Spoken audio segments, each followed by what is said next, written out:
Albatta bizga obuna bo'lishni unutmang. Assalomu alaykum hurmatli tinglovchilar. Biz siz bilan bugun asosiy uch tovushliklar haqida gaplashamiz. Asosiy uch tovushliklarimiz birinchi pog'ona, to'rtinchi pog'ona hamda beshinchi pog'onalardan tuziladi. Birinchi pog'onadan tuzilgan uch tovushligimiz tonika uch tovushligi. To'rtinchi pog'onadan tuzilgan uch tovushligimiz esa subdominanta uch tovushligi.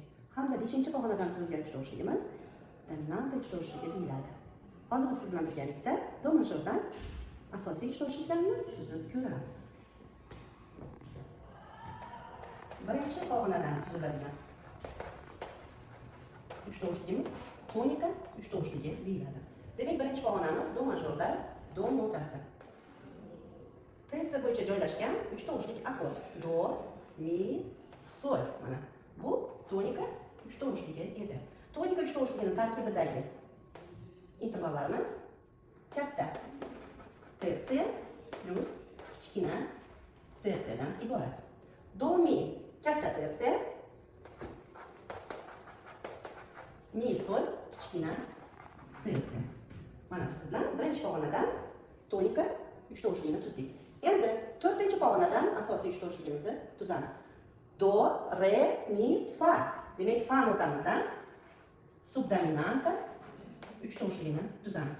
Bu ham tersiya bo'yicha joylashgan uch tovushli akkord. Fa, la, do. Fa, la katta tersiya, la, do kichkina tersiyadan iborat. Demak, to'rtinchi pog'ona subdominanta deb nomlanadi. Uch tovushligi katta tersiya plus kichkina tersiyadan iborat. Mana endi beshinchi pog'onamizda asosiy uch tovushligimizni tuzib olamiz. Demak, beshinchi pog'onamiz do, re, mi, fa, sol. Soldan tersiya bo'yicha joylashgan uch tovushli akkordimiz bu.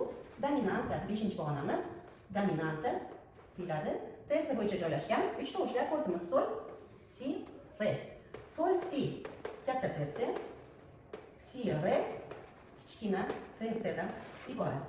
Demak, beshinchi pog'onamiz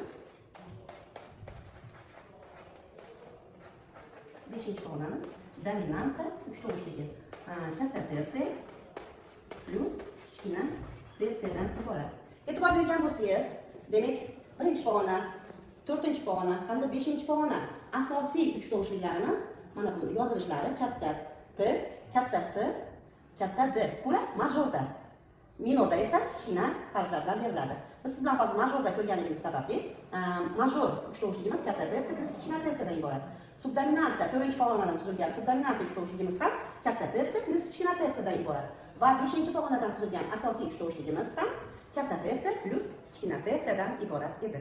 Mana bugun biz siz bilan asosiy uch tovushliklar haqida gaplashdik. E'tiboringiz uchun rahmat.